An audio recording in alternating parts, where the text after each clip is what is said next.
علیکم. میں آپ کو سنا رہی ہوں ایڈوکیٹ مرزا امجد بیگ کی ایک کرائم سٹوری جس کا نام ہے دوسرا رخ. جج نے مجھے مخاطب کرتے ہوئے کہا، بیگ صاحب، آپ گواہ کے ماضی کے حوالے سے جو انکشافات کر رہے ہیں ان کا کوئی ثبوت بھی ہے آپ کے پاس؟ جناب عالی، میں کوئی بھی بات بلا جواز نہیں کر رہا. ضرورت پڑنے پر میں ان تمام مالکان کو عدالت میں پیش کرنے کا وعدہ کرتا ہوں جنہوں نے کسی نہ کسی ناپسندیدہ اور بیہودہ عمل کے سبب استغاثہ کے گواہ محمد حسین کو نوکری سے نکالا تھا. اس سے یہ بھی ثابت ہوتا ہے کہ گواہ کے ماضی کا ریکارڈ بہت ہی آلودہ ہے. تم اس سلسلے میں کیا کہتے ہو؟ جج نے براہ راست گواہ سے سوال کیا. وہ بولا، جناب، اگر وکیل صفائی سچے ہیں تو آئندہ پیشی پر اپنی سچائی ثابت کرنے کے لیے تمام متعلقہ افراد کو عدالت میں پیش کریں. جج نے مجھے جرح جاری رکھنے کا اشارہ کیا. میں نے گواہ سے اگلا سوال کیا، کیا یہ سچ ہے کہ میرے موکل نے بھی تمہیں وارننگ دے رکھی تھی کہ اگر آئندہ تم نے کوئی نازیبا حرکت کی تو تمہاری نوکری بھی جا سکتی ہے؟ گواہ کے جواب دینے سے پہلے وکیل استغاثہ بول اٹھا، استغاثہ کے گواہ نے ایسی کون سی نازیبا حرکت کی تھی یہ بھی بتا دے میرے فاضل دوست. اس نے اپنی مالکن شمسہ سے فری ہونے کی کوشش کی تھی. افتخار قریشی نے گواہ کی اس حرکت کو اس کی پہلی غلطی گردانتے ہوئے صرف سرزنش پر اکتفا کیا تھا. وہ بیچارہ نہیں جانتا تھا کہ گواہ عادی مجرم ہے. یہ بالکل جھوٹ ہے، گواہ تیز آواز میں چیخا. محمد حسین، چیخنے چلانے سے تم خود کو بری ذمہ ثابت نہیں کر سکتے. افتخار قریشی اس وقت عدالت میں موجود ہے، اس سے تصدیق کی جا سکتی ہے.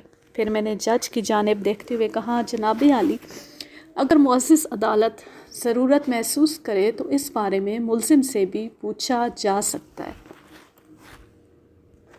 جج نے میرے موکل افتخار قریشی سے اس امر کی تصدیق چاہی. افتخار نے بتایا، جناب عالی، یہ بات سچ ہے کہ میں نے گواہ کو اس سلسلے میں تنبیہ کی تھی کہ وہ آئندہ میری بیوی پر ڈورے ڈالنے سے باز رہے، ورنہ میں اسے نوکری سے نکال دوں گا. تمہیں یہ بات کیسے پتہ چلی کہ گواہ کسی قابل گرفت اور نازیبا حرکت کا مرتکب ہوا ہے؟ مجھے یہ بات میری بیوی شمسہ نے بتائی تھی.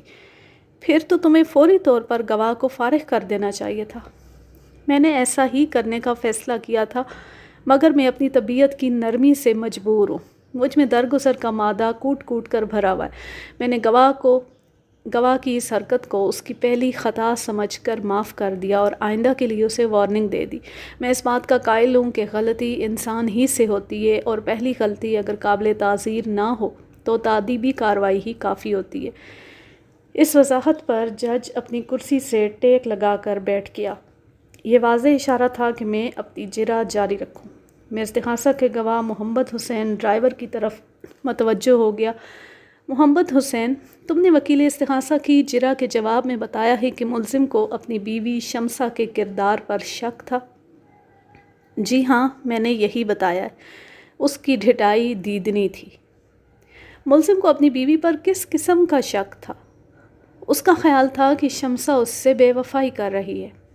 کیا ملزم نے اس خیال کا اظہار تم سے کیا تھا؟ نہیں، اس نے مجھ سے کچھ نہیں کہا تھا. پھر تم نے یہ کیسے جان لیا؟ میں نے خود ہی جان لیا. مگر کیسے؟ بس یوں ہی. محمد حسین، تمہارے بس یوں ہی کہہ دینے سے بات نہیں بنے گی. تمہیں اس طریقے یا ذریعے کی وضاحت کرنا ہوگی جس سے تمہیں شمسہ کی بے وفائی کے بارے میں پتہ چلا، یا تم نے اندازہ لگایا. میں نے اپنی آنکھوں سے چند مرتبہ ملزم کو اپنی بیوی شمسہ کا تعاقب کرتے ہوئے دیکھا تھا. اس کی گاڑی شمسہ کی گاڑی کے پیچھے مجھے کئی بار نظر آئی تھی، حالانکہ اس کا کوئی جواز نہیں تھا. اس سے تم نے سمجھ لیا کہ ملزم کو اپنی بیوی پر اعتماد نہیں رہا اور وہ چوری چھپے اس کی نگرانی کر رہا ہے. جی ہاں، میں نے یہی اندازہ لگایا تھا. گواہ محمد حسین اور خصوصاً استغاثہ کا پورا زور اس بات کو ثابت کرنے پر تھا کہ میرے موکل کی بیوی شمسہ ایک بے وفا اور بد چلن عورت تھی، لہٰذا اس عمل کی سزا کے طور پر افتخار قریشی نے اسے قتل کر دیا. مجھے استغاثہ کا زور توڑنے کے لیے شمسہ کے ماتھے سے بے وفائی کا جھوٹا داغ مٹانا تھا، اور مجھے یقین واثق تھا کہ میں اپنے مقصد میں ضرور کامیابی حاصل کر لوں گا، کیونکہ سانچ کو آنچ نہیں. یہ ممکن نہیں تھا. میں نے گواہ سے پوچھا، محمد حسین، تم نے وکیل استغاثہ کے ایک سوال کے جواب میں وضاحت کرتے ہوئے بتایا تھا کہ شمسہ اکثر غیر معروف اور قابل اعتراض جگہوں پر بھی جاتی تھی۔ وہ اجنبی لوگوں سے ملتی تھی، ان سے بے تکلف ہوتی تھی اور ایسی حرکات کا ارتکاب کرتی تھی جو بے وفائی کے زمرے میں آتی ہیں۔ جی ہاں، میں نے یہی بتایا تھا۔ تم نے شمسہ کی ان غیر نصابی سرگرمیوں کے بارے میں ملزم کو تو ضرور بتایا ہوگا۔ میں نے اسے کبھی اس سلسلے میں کچھ نہیں بتایا۔ یہی وجہ تھی کہ وہ مجھے شمسہ کا رازدار سمجھنے لگا تھا اور مجھ سے ہمیشہ چڑچڑے پن کا مظاہرہ کرتا تھا۔ تم نے شمسہ کی مبینہ حرکتوں کے بارے میں افتخار قریشی کو کیوں نہیں بتایا؟ کوئی خاص وجہ نہیں، بس نہیں بتایا میں نے۔ اب تم یہ تو نہ کہو کہ کوئی خاص وجہ نہیں تھی۔ پھر کیا کہوں وکیل صاحب؟ سچ کہو، اور سچ کے سوا کچھ نہ کہو، کیونکہ تم ایسا کرنے کے لیے حلف اٹھا چکے ہو۔ وکیل استغاثہ نے اپنی موجودگی کا اظہار کرتے ہوئے کہا، میرے فاضل دوست، اگر ایسی کوئی خاص وجہ تھی تو آپ ہی عدالت کے ریکارڈ پر لے آئیں۔ وہ وجہ عدالت کے ریکارڈ پر آ چکی ہے میرے محترم دوست۔ میں نے تمسخرانہ انداز میں کہا۔ وہ ہونکوں کی طرح منہ کھول کر بولا، میں کچھ سمجھا نہیں۔ شاید آپ اپنے ہوش و حواس میں نہیں ہیں۔ آخر آپ کہنا کیا چاہتے ہیں؟ میں صرف آپ سے یہ عرض کرنا چاہتا ہوں کہ عدالت میں پیش ہوتے وقت اپنی آنکھوں اور کانوں کو کھلا رکھا کریں، مگر لگتا ہے آپ صرف زبان کا استعمال جانتے۔ میں اب بھی آپ کی بات نہیں سمجھ پا رہا۔ شاید آپ کو یاد نہیں کہ آپ کا گواہ اپنے اس عمل کی وضاحت کر چکا ہے کہ وہ شمسہ کے معاملات کو ملزم سے پوشیدہ کیوں رکھتا تھا۔ وکیل صاحب، میں آپ کو بتاتا ہوں۔ گواہ محمد حسین یہ رازداری اس لیے برت رہا تھا کہ وہ اس کے بدلے میں ڈبل فائدہ اٹھا رہا تھا۔ آپ کون سے ڈبل فائدے کی بات کریں؟ ڈبل فائدے سے میری مراد یہ ہے کہ آپ کا گواہ بقول اس کے ملزم کو بے خبر رکھ کر ایک طرف تو شمسہ سے اس کام کا معاوضہ وصول کر رہا تھا اور دوسری جانب وہ اپنی دانست میں جنت بھی کما رہا تھا، کیونکہ اس نے کسی مولانا سے سن رکھا تھا کہ خدا ان لوگوں کو پسند کرتا ہے جو دوسروں کی پردہ پوشی کرتے ہیں۔ میرے فاضل دوست، یہ تو وہی بات ہوئی کہ رند کے رند رہے اور ہاتھ سے جنت بھی نہ گئی۔ آپ کا اس بارے میں کیا خیال ہے؟ وہ اظہار خیال کرنے کے بجائے بغلیں جھانکنے لگا۔ جج بار بار کلاک کی طرف دیکھ رہا تھا۔ عدالت کا وقت ختم ہونے میں صرف 15 منٹ باقی رہ گئے تھے، اس لیے فوراً استغاثہ کے گواہ محمد حسین ڈرائیور کی طرف میں متوجہ ہو گیا۔ محمد حسین، تم نے وکیل استغاثہ کے سوالوں کے جواب میں بتایا ہے اور بعد ازاں میری جرح کے جواب میں بھی تصدیق کی ہے کہ شمسہ ایک بے وفا اور بد چلن عورت تھی۔ تم نے اس کی بد چلنی کے مظاہرے بھی دیکھے جب وہ نامحرم مردوں سے بے تکلف ہوتی تھی۔ تم نے یہ بھی بتایا کہ تم اس سلسلے میں اس کے رازدار تھے۔ وہ تمہاری زبان بندی کے لیے تمہیں ایک معقول رقم دیتی تھی۔ ہاں، یہ سب میں نے بتایا ہے۔ اب لگے ہاتھوں یہ بھی بتا دو کہ شمسہ کن نامحرم لوگوں سے ملتی تھی؟ وہ گڑبڑا گیا۔ جی مجھے کیا معلوم؟ تمہیں معلوم ہونا چاہیے کیونکہ تم اس کے رازدار تھے۔ وہ جہاں بھی جاتی تھی تم اس کے ڈرائیور کے طور پر اس کے ساتھ جاتے تھے، اسی لیے تو تم نے اس کی بے وفائی اور بے حیائی کے مظاہرے دیکھے تھے۔ یہ تمہارا ہی بیان ہے محمد حسین؟ میں اس کے ساتھ ضرور جاتا تھا، لیکن ان مشکوک لوگوں سے میرا میل جول نہیں تھا، اس لیے میں ان کے بارے میں کیا بتا سکتا ہوں۔ تم ان جگہوں کے بارے میں تو بتا سکتے ہو جہاں جہاں شمسہ اپنے شوہر کے علم میں لائے بغیر جایا کرتی تھی۔ اس وقت مجھے ان جگہوں کے نام یاد نہیں آ رہے۔ یاد کرو، ذہن پر زور ڈالو، کوشش کرو ان مقامات کے نام تمہیں یاد آ جائیں، یہ بہت ضروری ہے۔ میں کوشش کر چکا ہوں۔ پھر کیا نتائج برآمد ہوئے؟ مجھے کچھ یاد نہیں آ رہا وکیل صاحب۔ اس کا مطلب ہے تمہاری یادداشت واپس لانا ہوگی۔ آپ میرے ساتھ کیا کرنے کا ارادہ رکھتے ہیں؟ میں نے اسے اپنے ارادے سے آگاہ کرنا ضروری نہ سمجھا اور یکے بعد دیگرے اس کے پاؤں اور سر کو گھورنے لگا۔ وہ تھوڑی دیر تک بے چینی مگر خاموشی سے مجھے دیکھتا رہا، پھر اس سے صبر نہ ہو سکا، بولا، یہ آپ بار بار میرے پاؤں اور سر کو کیوں دیکھ رہے ہیں؟ کیا میرے سر پر سینگ نکل آئے یا پاؤں میں کوئی خطرناک سانپ لوٹ رہا ہے؟ تمہارے سر پر سینگ نہیں نکل سکتے کیونکہ وہ ایک مرتبہ نکل کر غائب ہو چکے ہیں، بالکل اس کی طرح۔ اور تم کسی موذی سانپ سے زیادہ خطرناک ہو کیونکہ تمہارے قدموں میں سانپ لوٹنے کا تو سوال ہی پیدا نہیں ہوتا۔ وہ میرے طنز کے تیروں سے چھلنی ہو گیا۔ پھر آپ بار بار مجھے اس طرح شک زدہ نظروں سے کیوں گھور رہے؟ مجھے اپنی آنکھوں پر یقین نہیں آ رہا۔ میں نے سن رکھا ہے کہ جھوٹ کے پاؤں نہیں ہوتے اور جھوٹے کا حافظہ نہیں ہوتا۔ میں اس وقت یہ فیصلہ کرنے کی کوشش کر رہا ہوں کہ تم بڑے جھوٹے ہو یا تمہارا جھوٹ تم سے بھی زیادہ بڑا ہے۔ میرے اس تبصرے پر عدالت کے کمرے میں لوگوں کے ہنسنے کی آوازیں آنے لگیں۔ جج کو بھی میں نے زیر لب مسکراتے دیکھا، گویا میں معزز عدالت کو یہ باور کرانے میں کامیاب ہو گیا تھا کہ استغاثہ کے گواہ نے متعدد بار دروغ گوئی سے کام لیا، خاص طور پر شمسہ کے کردار کے حوالے سے اس کے الزامات بودے اور خالی از حقیقت تھے۔ یہی وہ نقطہ تھا جو میں عدالت کے علم میں لانا چاہتا تھا۔ شمسہ ایک وفاشار اور محبت کرنے والی بیوی تھی، چنانچہ افتخار قریشی کے اس کو قتل کرنے کا کوئی جواز نہیں بنتا تھا۔ محمد حسین کو باوجود کوشش کے بھی ان مقامات اور لوگوں کے نام یاد نہیں آ رہے تھے جن سے شمسہ کی بے راہ روی اور بے وفائی مشروط تھی۔ اس کا واضح مطلب یہی تھا کہ محمد حسین کے بیان کا حقیقت سے کوئی تعلق نہیں تھا، بلکہ یہ استغاثہ کی ذاتی کوششوں کا چمتکار تھا۔ میرے لیے حوصلہ افزا بات یہ تھی کہ جج میرے نقطہ نگاہ کو بخوبی سمجھ رہا تھا۔ عدالت کے کمرے میں موجود سامعین چہمہ گوئیوں میں مصروف تھے کہ عدالت کا مقررہ وقت ختم ہو گیا۔ جج نے 10 روز بعد کی تاریخ دے کر عدالت برخاست کر دی۔ ہم باہر آئے تو اجمل شاہ نے مجھ سے کہا، بیگ صاحب، آج تو آپ نے استغاثہ کے گواہ کی ایسی کی تیسی کر دی ہے۔ اس طرح تو ہوتا ہے اس طرح کے کاموں میں۔ آج توصیف بھی اجمل کے ساتھ تھا، وہی عدالتی کارروائی کے دوران میں ہمہ وقت وہاں موجود رہا تھا۔ اس نے کہا، وکیل صاحب، یہ ہمارا ڈرائیور تو سالہ پکا نمک حرام نکلا، 1 سال سے ہمارا نمک کھا رہا تھا اور ہماری پیٹھ میں چھرا گھونپنے کی کوشش کر رہا ہے۔ میں تو عدالت کے وقار کی وجہ سے خاموش رہا، ورنہ دل تو چاہ رہا تھا اس سیاہ بخت منحوس کے ٹکڑے کر دوں۔ وہ ممی کے بارے میں جن خیالات کا اظہار کر رہا تھا، اس پر میں اس خنزیر کی زبان کاٹ سکتا تھا۔ تمہیں جوش و جذبات میں آنے کی ضرورت نہیں نوجوان، میں نے توصیف کا کندھا تھپکتے ہوئے کہا، میں ہوں نا ان مکار اور عیار لوگوں سے نمٹنے کے لیے۔ آپ لوگوں نے مجھے وکیل کیا ہے تو اب آپ کو کوئی عملی قدم اٹھانے کی ضرورت نہیں۔ خاص طور پر میں تمہیں یہ نصیحت کروں گا کہ کبھی بھی کسی بھی مرحلے پر قانون کو ہاتھ میں لینے کی کوشش نہ کرنا، ورنہ بنا بنایا کھیل بگڑ کر رہ جائے گا۔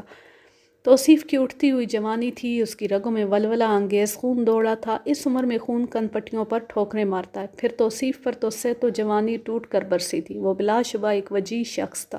دیکھنے والوں کی رائے تھی کہ اس میں اپنی ماں یعنی شمسہ کی شباہت تھی۔ قد کاٹ اس نے اپنے والد کا لیا تھا۔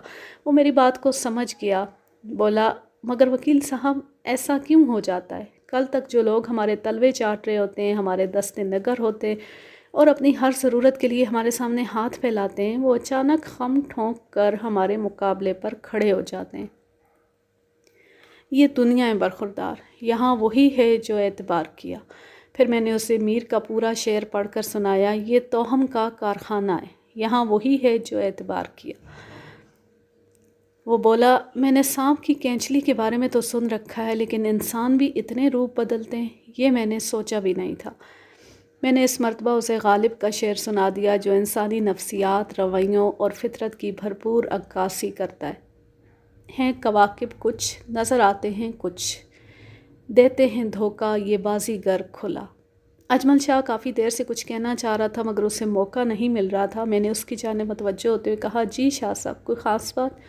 بیگ صاحب، میں اب تک کی عدالتی کارروائی سے مطمئن ہوں۔ آپ نے شاندار کارکردگی کا مظاہرہ کیا اور بڑی حد تک شمسہ بھابھی مرحومہ کی پوزیشن صاف بھی کر دیے، مگر اصل معاملہ ابھی تک وہیں اٹکا ہوا ہے۔ کون سا اصل معاملہ شاہ جی؟ وہ میرا مطلب ہے افتخار صاحب والا معاملہ۔ یہ سب اسی سلسلے کی کڑیاں تو ہیں۔ جب استغاثہ کے موقف کے مطابق قتل کا جواز باقی نہیں رہے گا تو افتخار قریشی کی پوزیشن بھی صاف ہو جائے گی۔ اجمل شاہ نے لفظ وہ کو مخصوص انداز میں کھینچتے ہوئے کہا، وہ دیکھیں نا، میں یہ کہہ رہا تھا، میرا مطلب ہے، کیا آپ نے افتخار صاحب کو بے گناہ ثابت کرنے کے لیے اپنے ذہن میں کوئی لائحہ عمل تیار کر رکھا ہے؟ وہ جس طرح گھما پھرا کر بات کر رہا تھا، اس سے مجھے شدید کوفت محسوس ہوئی۔ جو لوگ اپنے پتے چھپا کر دوسروں کو گھسنے کی کوشش کرتے ہیں، میں ان سے الرجک ہو جاتا ہوں، مگر چونکہ وہ میرا کلائنٹ تھا اور ایک طرح سے اس کیس میں سب سے زیادہ سرگرمی وہی دکھا رہا تھا، اس لیے میں اسے کچھ چھوٹ دینے پر مجبور تھا۔ شاہ صاحب، آپ پریشان نہ ہوں، میرے ذہن میں اس مقدمے کی ایک اہم اور ضروری بات نقش ہے، اور آپ نے یہ کیسے سوچ لیا کہ میں نے اس سلسلے میں کوئی لائحہ عمل تیار نہیں کیا ہوگا؟ وہ جھیمتے ہوئے بولا، ظاہر ہے آپ ایک کامیاب اور تجربہ کار وکیل ہیں، آپ جو بھی قدم اٹھائیں گے سوچ سمجھ کر ہی اٹھائیں گے، میں تو بس ذرا یوں ہی اپنے اطمینان کی خاطر۔ دیکھیں نا، یہ معاملہ اتنا حساس ہے کہ ہر پہلو پر گہری نظر رکھنی ہوگی۔ آپ بالکل مطمئن ہو جائیں شاہ صاحب، جب آپ مجھے تجربہ کار اور کامیاب وکیل مان رہے ہیں تو پھر آپ کو فکر کرنے کی چنداں ضرورت نہیں۔ اس نے ایسے ظاہر کیا جیسے وہ واقعی مطمئن ہو گیا۔ منظر اسی عدالت کا تھا اور گواہوں کے کٹہرے میں اس کیس کا تفتیشی افسر کھڑا تھا۔ گزشتہ 2 پیشیوں پر 3 غیر اہم گواہوں کا بیان بھی ہوا تھا۔ استغاثہ کے ان گواہوں کے بیان اور ان پر کی جانے والی جرح میں قابل ذکر بات کوئی نہیں تھی، اس لیے قیمتی صفحات کا خیال کرتے ہوئے میں نے یہاں ان کے بارے میں تحریر نہیں کیا۔ انکوائری افسر یا تفتیشی افسر یا IO ایک سب انسپکٹر تھا۔ وہ اپنی کارکردگی کی مکمل رپورٹ پہلے ہی چالان کی صورت میں عدالت میں دائر کر چکا تھا، تاہم عدالتی کارروائی کے تقاضوں کے پیش نظر زبانی بھی اپنی کوششوں کا احوال معزز عدالت کے روبرو دہرانا تھا۔ وہ 15-20 منٹ تک اپنی تفتیشی کارروائی کا بیان کرتا رہا۔ جب اس کی کہانی اختتام پذیر ہوئی تو وکیل استغاثہ نے جرح کے نام پر چند سوالات کیے، پھر میری باری آئی۔ میں اپنی مخصوص نشست سے اٹھا، پھر جج کی اجازت حاصل کرنے کے بعد میں IO کی جانب مڑ گیا۔ انکوائری افسر کلفدار سرکاری وردی میں تھا، اس کی شولڈرز پر سب انسپکٹر کی خاص نشانی وہ 2 پھول دونوں جانب موجود تھے۔ میں نے نرم لہجے میں اسے مخاطب کیا، انکوائری افسر صاحب، آپ کا اسم گرامی کیا ہے؟ شمشاد علی۔ کیا میں آپ کو آپ کے نام سے مخاطب کر سکتا ہوں؟ بڑی خوشی سے وکیل صاحب۔ شمشاد صاحب، آپ کو اس واقعے کی اطلاع کس نے دی تھی؟ ملزم افتخار قریشی نے۔ کب؟ 26 جنوری کو۔ اور شمسہ کی موت کا واقعہ کب پیش آیا تھا؟ 25 اور 26 جنوری کی درمیانی شب کو۔ شمشاد صاحب، کیا ملزم اطلاع دینے خود آپ کے پاس آیا تھا؟ نہیں جناب، اس نے فون پر اطلاع دی تھی۔ آپ نے ملزم کو گرفتار کب کیا؟ 27 جنوری کی صبح 7 بجے، یعنی واقعے کی اطلاع ملنے کے کم و بیش 24 گھنٹے بعد۔ جی ہاں۔ اس تاخیر کا سبب کیا تھا؟ دراصل ہم ایک الجھن میں پڑ گئے تھے۔ اس الجھن کا تعلق ملزم کے باورچی خانے سے تو نہیں تھا؟ جی ہاں، کچھ ایسی بات تھی۔ پہلے آپ کا خیال تھا کہ باورچی انور علی نے دودھ میں زہر ملا کر شمسہ کو دیا ہوگا، مگر بعد ازاں آپ کا شک ملزم افتخار قریشی کی جانب چلا گیا۔ کیوں؟ یہی بات ہے نا؟ کم و بیش یہی بات تھی۔ آپ نے فوری طور پر باورچی انور علی کو گرفتار کیوں نہیں کیا تھا؟ ہم تذبذب کا شکار ہو گئے تھے۔ انور علی کے حوالے سے قتل کے اسباب یا وجوہات کہیں نظر نہیں آتی تھی، اس لیے آپ نے اسے استغاثہ کے گواہوں کی فہرست میں شامل کر لیا۔ جب ہمیں قتل کے محرکات کا علم ہو گیا اور جس زہر سے شمسہ کو موت کے گھاٹ اتارا گیا اس کا منبع یعنی شیشی مل گئی، تو ہم نے مطلوبہ بندے پر ہاتھ ڈال دیا۔ انور علی کو اگر ہم نے استغاثہ کے گواہوں میں شامل کیا ہے تو اس پر آپ کو کیا اعتراض ہے؟ مجھے کوئی اعتراض نہیں، مگر اللہ کے بندے، اس بیچارے کو کوئی پٹی وغیرہ تو پڑھا دی ہوتی، اس کی گواہی تو الٹی استغاثہ کے خلاف چلی گئی۔ وہ سینہ پھلاتے ہوئے بولا، گواہ انور علی کی شہادت سے استغاثہ متاثر نہیں ہوتا۔ حقیقت یہی ہے کہ ملزم نے دولت و جائیداد سمیٹنے اور اپنی بے وفا بیوی سے نجات حاصل کرنے کے لیے قتل جیسے سنگین جرم کا ارتکاب کیا ہے۔ اور ہاں، یہ بات بھی ذہن میں رکھیں کہ ہم استغاثہ کے گواہوں کو کوئی پٹی نہیں پڑھاتے۔ آپ کی یہ غلط فہمی جانے کب دور ہوگی؟ اس اطلاع کا شکریہ IO صاحب۔ میں آپ کو یقین دلاتا ہوں کہ میں نے آپ کی بات کا اعتبار کر لیا ہے۔ آپ نے واقعی میری غلط فہمی دور کر دی ہے۔ وہ بخوبی سمجھ رہا تھا کہ میں اس پر گہرا طنز کر رہا ہوں، مگر وہ میری اس حرکت کے لیے مجھے کچھ نہیں کہہ سکتا تھا۔ شمشاد صاحب، آپ کو یہ خیال کس طرح آ گیا کہ فیکٹری والے دفتر پر چھاپا مارا جائے؟ کیا اس سلسلے میں آپ کو کسی نے کوئی اطلاع دی تھی؟ یہ خالصتاً میرا ذاتی آئیڈیا تھا۔ میں ملزم کے پورے بنگلے کی تلاشی لے چکا تھا، مگر قابل گرفت کوئی چیز دستیاب نہیں ہوئی تھی۔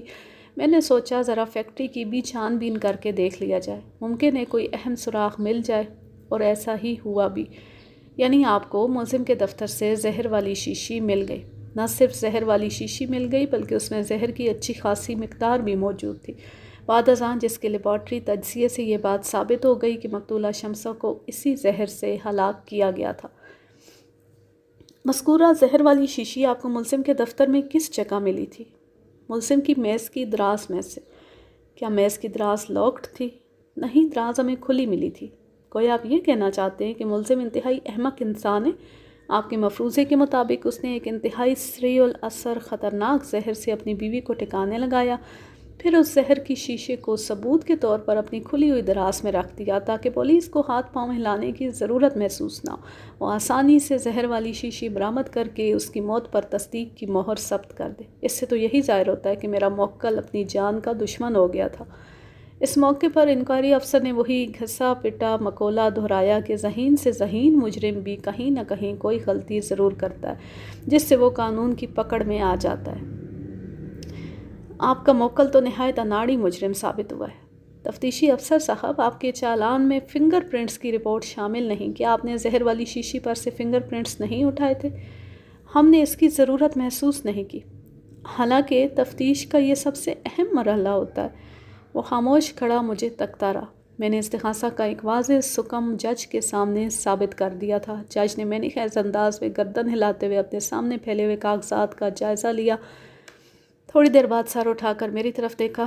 میں نے انکوائری افسر سے پوچھا، ایو صاحب، کیا آپ نے اس گلاس پر سے فنگر پرنٹس اٹھائے تھے جس کے زہریلے دودھ کو پینے سے شمسا موت سے ہمکنار ہوئی؟ اس گلاس پر مقتولہ کی انگلیوں کے نشانات ملے تھے، مگر اس تجزیے کی رپورٹ کہیں دکھائی نہیں دیتی۔ وہ رپورٹ شامل ہونے سے رہ گئی ہوگی۔ آپ نے رپورٹ تیار تو کی تھی نا؟ میرا خیال ہے تیار کی تھی۔ خیال کیوں ہے؟ یقین کیوں نہیں؟ شاید اس وقت پریشانی میں یہ بات میرے ذہن سے اتر گئی تھی۔ پریشان تو آپ اس وقت بھی بہت زیادہ نظر آ رہے ہیں۔ نہیں، ایسی کوئی بات نہیں۔ آئیو صاحب، بالکل ایسی ہی بات ہے۔ مجھے تو لگتا ہے آپ انویسٹیگیشن کے شعبے میں زیادہ ماہر نہیں ہیں۔ بحیثیت تفتیشی افسر یہ میرا پہلا کیس ہے۔ چلو کوئی بات نہیں، آہستہ آہستہ ٹرینڈ ہو ہی جائیں گے۔ وقت بڑی ظالم شے ہے، اس کی سفاک ٹھوکریں جینے کا ڈھنگ سکھا دیتی ہیں۔ وہ ایسی نظر سے مجھے تکنے لگا جیسے میں نے کوئی عجیب بات کہہ دی ہو۔ تفتیشی افسر صاحب، آپ کی رپورٹ کے مطابق شمسا کمل کی موت 25 اور 26 جنوری کی درمیانی شب واقع ہوئی تھی، کیا میں ٹھیک کہہ رہا ہوں؟ ہاں، بالکل درست کہہ رہے ہیں۔ پوسٹ مارٹم کی رپورٹ ہمیں بتاتی ہے کہ شمسا کی موت مذکورہ بالا رات میں 11 بجے سے 1 بجے کے درمیان واقع ہوئی تھی۔ اس نے سر کو اسباتی جنبش تھی۔ انکوائری افسر صاحب، واقعات اور شواہد کے مطابق شمسا کی موت کا سبب وہ سریع الاثر بے رنگ، بے بو، بے ذائقہ زہر ہے جو دودھ کے ساتھ اس کے معدے میں اتر گیا تھا۔ میں نے کچھ غلط تو نہیں کہا؟ آپ کی بات بالکل درست ہے جناب۔ متذکرہ بالا زہر کے بارے میں کیمیکل ایگزامینر کی رائے ہے کہ اس سے چٹکی بجاتے میں کسی بھی جاندار خصوصاً انسان کی موت واقع ہو جاتی ہے۔ جی ہاں، اس خطرناک زہر کی یہی خاصیت بیان کی گئی ہے۔ پھر تو یہ بہت زود اثر زہر ہوا نا؟ آخر چٹکی بجانے میں وقت ہی کتنا لگتا ہے؟ بہت کم وقت لگتا ہے وکیل صاحب، یہی کوئی 2-4 سیکنڈ یا اس سے بھی کم۔ آپ بالکل درست فرما رہے ہیں۔ اس کا مطلب تو یہ ہوا کہ شمسا کی موت بھی جھٹ پٹ واقع ہو گئی ہوگی۔ جی ہاں، ایسا ہی ہوا ہوگا۔ شمشاد علی صاحب، جب اس سریع الاثر زہر سے چند سیکنڈ میں موت واقع ہو سکتی ہے تو پھر پوسٹ مارٹم کی رپورٹ میں یہ دورانیہ 2 گھنٹے کا کیوں ظاہر کیا گیا؟ میری مراد رات 11 اور 1 بجے کے وقت سے۔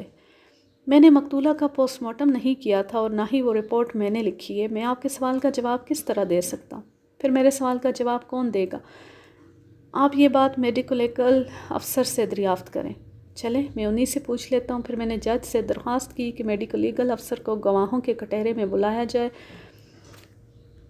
مذکورہ افسر اور کیمیکل ایگزامینر دونوں افراد عدالت کے کمرے میں موجود تھے۔ جج کی ہدایت پر میڈیکل لیگل افسر کٹہرے میں آ کر کھڑا ہو گیا۔ ڈاکٹر صاحب، آپ تفتیشی افسر اور میرے درمیان ہونے والی گفتگو اور جرہ کو غور سے سن رہے تھے۔ مجھے امید ہے آپ نے میرا آخری سوال بھی سنا ہوگا جس کے جواب کے لیے آئیو صاحب نے آپ کا نام پیش کیا، لیکن میں قاعدے کی روح سے اپنا سوال دہراؤں گا۔ میں ہمدن گوش ہوں۔ آپ نے شمسا کی موت کا وقت 25 اور 26 جنوری کی درمیانی شب میں 11 اور 1 بجے کے درمیان لکھا ہے، جبکہ اس کی موت ایک ایسے زہر سے واقع ہوئی ہے جو اپنے شکار کو پلک جھپکتے میں موت کی وادی میں پہنچا دیتا ہے۔ 2 گھنٹے کے دورانیے سے آپ کی کیا مراد ہے؟ کیا شمسا کی جان نکلنے میں اتنا زیادہ وقت لگا تھا؟ میں پوسٹ مارٹم رپورٹ کی باریکیوں سے واقف تھا اور مجھے اچھی طرح معلوم تھا کہ موت کے متوقع وقت میں 1 یا 2 یا 3 گھنٹے کا دورانیہ کیوں رکھا جاتا ہے، مگر میں ایک خاص مقصد کی خاطر یہ سوال کر رہا تھا۔ میں عدالتی کارروائی کو ایک ایسے نقطے کی طرف لانا چاہتا تھا جس کے لیے میں نے کئی ماہ انتظار کیا تھا۔ اس کیس کو عدالت میں لگے اب 1 سال سے زیادہ عرصہ گزر چکا تھا۔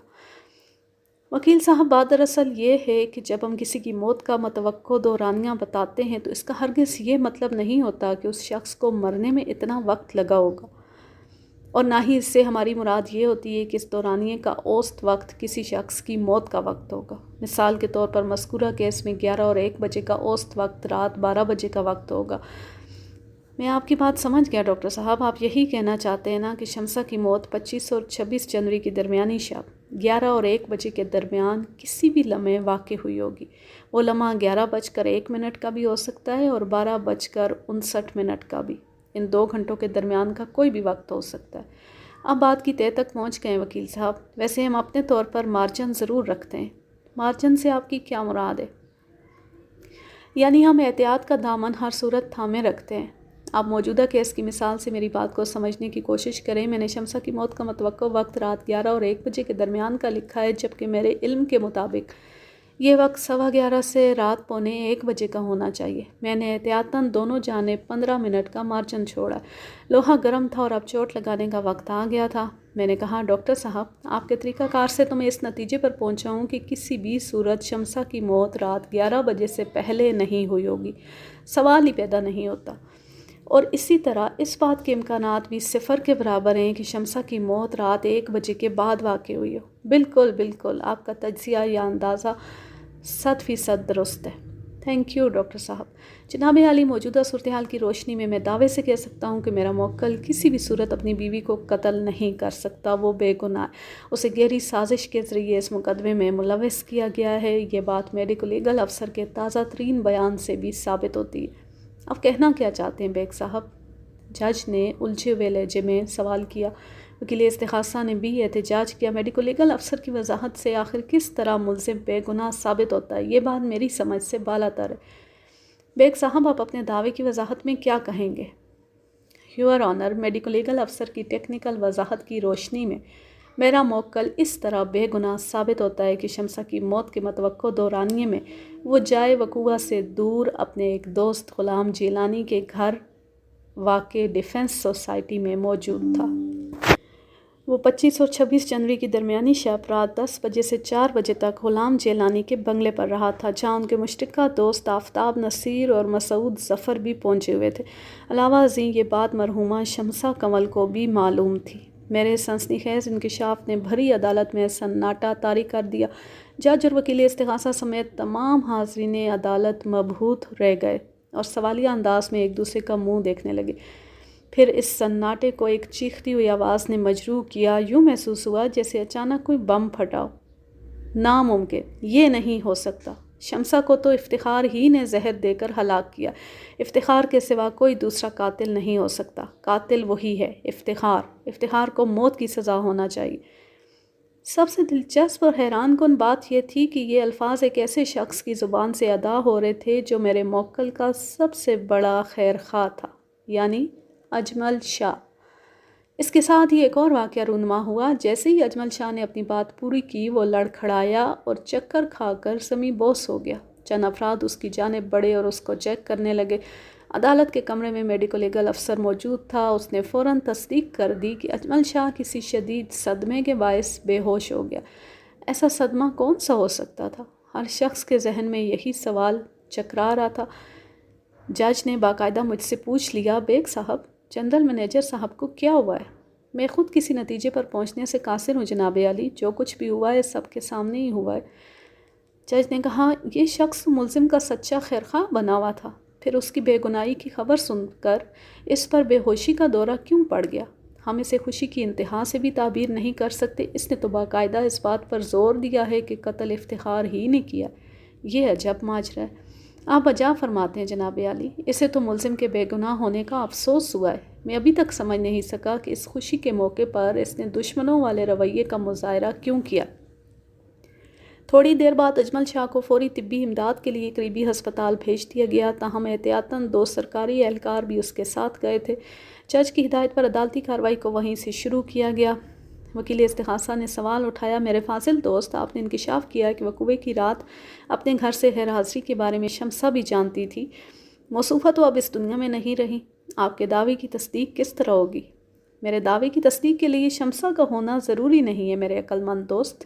میں نے یہ بھی بتایا ہے کہ مجھے مذکورہ رات 10 بجے سے 4 بجے تک غلام جیلانی کے بنگلے پر تھا، جہاں ان کے دوسرے دوست بھی موجود تھے۔ میرے بیان کی تصدیق کے لیے غلام جیلانی، اس کی بیوی تابندہ، آفتاب نصیر اور مسعود ظفر کی گواہی ہی کافی ہوگی۔ میں کسی بھی وقت معزز عدالت کے احکامات پر ان افراد کو عدالت میں پیش کر سکتا ہوں۔